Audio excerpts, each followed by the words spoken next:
This is Daily Armenia, CivilNet's daily news digest. Here's what's making headlines in Armenia today. Iranian President Masoud Pezeshkian arrived in Yerevan today on his first official visit to Armenia. He is expected to hold talks with Prime Minister Nikol Pashinyan on the developments in the regional agenda. The visit comes shortly after the signing of the Armenia-Azerbaijan Peace Declaration in Washington and Yerevan's agreement with the United States on the so-called Trump route along the Armenian-Iranian border. For Tehran, this short stretch of border is a vital link to Russia and further to Europe. While there were initial concerns in Iran about its future access and influence in the region, Armenia's swift diplomatic outreach appears to have eased some of those fears. To learn more about this situation, read our detailed article on civilnet.am and also find the link in this video's description.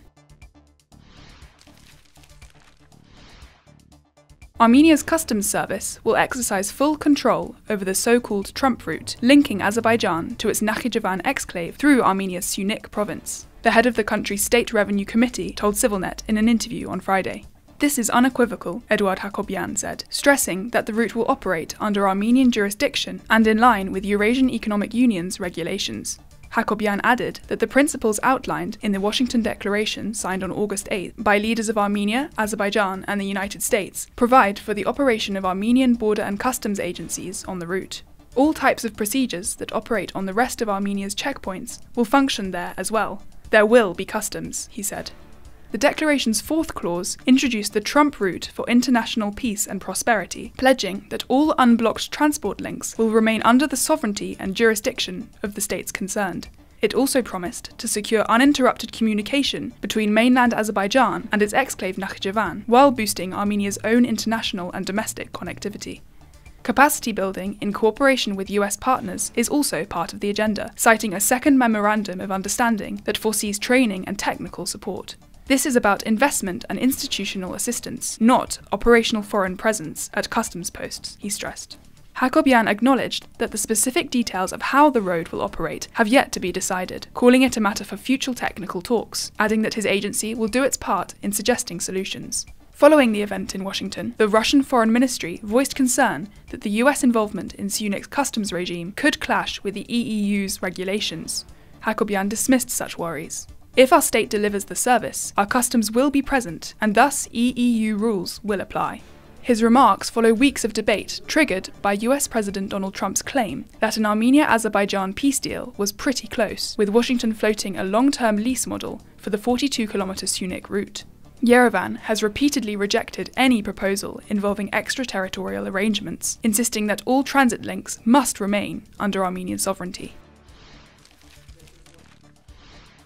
Armenia's Prosecutor General's office is examining a complaint filed by UK-based Arab human rights group against David Papazian, an Armenian citizen and the former head of the Armenian National Interests Fund, officials confirmed, in response to an inquiry by Radio Free Europe's Armenian service today.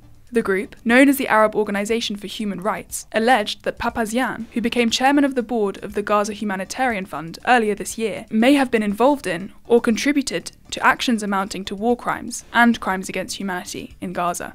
It appealed directly to Prosecutor General Anna Varda-Petian to launch an immediate investigation. The original report came from Middle East Eye, a UK-based publication reportedly linked with the government of Qatar. It said that the Gaza Humanitarian Fund, established by Israel and the United States, has faced sharp criticism over its militarized food distribution system in the blockaded enclave. Charities including Doctors Without Borders accused the fund of institutionalizing hunger and dehumanization. According to UN data cited by the outlet, at least 1,800 Palestinians were killed and over 13,500 injured while waiting in food lines or travelling to the fund's distribution centres. The fund has denied responsibility, calling the UN figures false and misleading. Separately, Armenia's prosecutors confirmed to CivilNet today that they have initiated criminal proceedings against Papazian on charges of forgery, abuse of office in the private sector, and money laundering. He has so far not commented on the accusations, declining to respond to questions sent to him by Radio Free Europe. ANIF, a joint Armenian-Emirati investment foundation, was launched in 2019 to attract foreign capital and support large-scale development projects in Armenia. Its biggest undertakings were the Fly Arna national airline, now folded, and a $174 million solar power project awarded in 2021 to the UAE's Masdar company. The The solar plants, planned for the Aragatsotn region, were billed as the largest in Armenia and the wider region, but construction never began. Since 2023, audits at ANIF revealed inefficient spending and inflated executive salaries.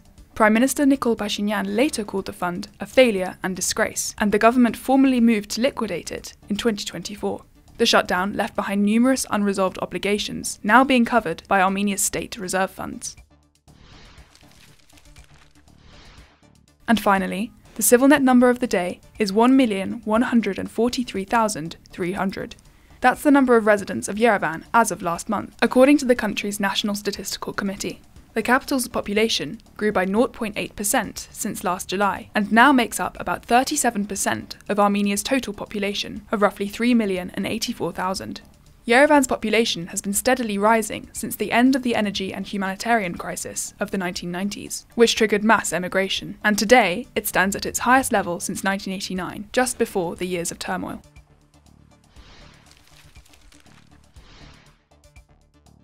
And as always, please follow CivilNet for the latest news and independent reporting from our contributors on the ground here in Armenia.